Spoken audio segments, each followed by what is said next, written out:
Investment expenses. Did you know that they can be tax deductible? Stay tuned to learn more.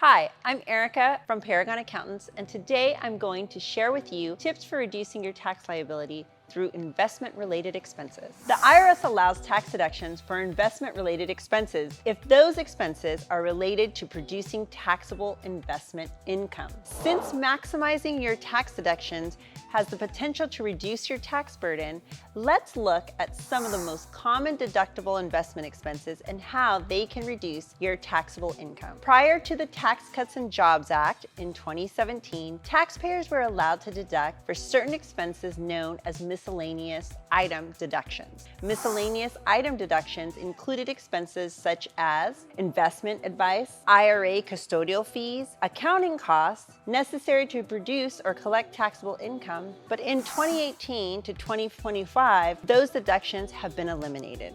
But there's still tax savings out there if you itemize your deductions. Investment interest expense is the interest paid on money borrowed to purchase taxable investments. This includes margin loans for buying stocks in your brokerage account. In these cases, you may be able to deduct the interest on the margin loan. This, unfortunately, would not apply if you use the loan to buy tax-advantaged investments such as municipal bonds. The amount that you can deduct is capped at your net taxable income for the year. Any leftover interest expenses gets carried forward to the next year and potentially can be used to reduce your taxes in the future. To calculate your deductible investment interest expense, you need to know the following. 1.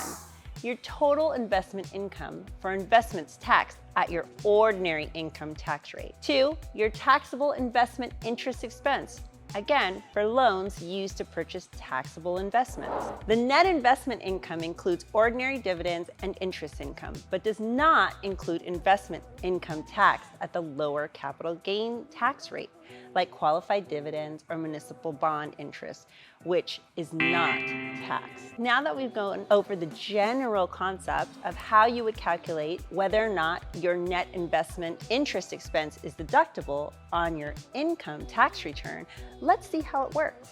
Let's say Kim has $150,000 of total income, $8,000 of investment income from ordinary dividends and interest income, $10,500 of investment interest expense from a marginal loan, and $13,000 of other itemized deductions. Because of the investment interest expense deduction and other itemized deductions that Kim is able to deduct, she reduces her income from $150,000 to $129,000. Pretty good, right? If you've got interest expenses and haven't communicated with your tax professional about those expenses, you may be missing a significant tax deduction. This is why it's important to meet with your tax professional throughout the year so that you're communicating on these particular unique items that you may miss right before the tax deadline. If you or someone you know has investment interest expense and need help, call us. We're here year-round. Thanks for joining. Hope you enjoyed the topic.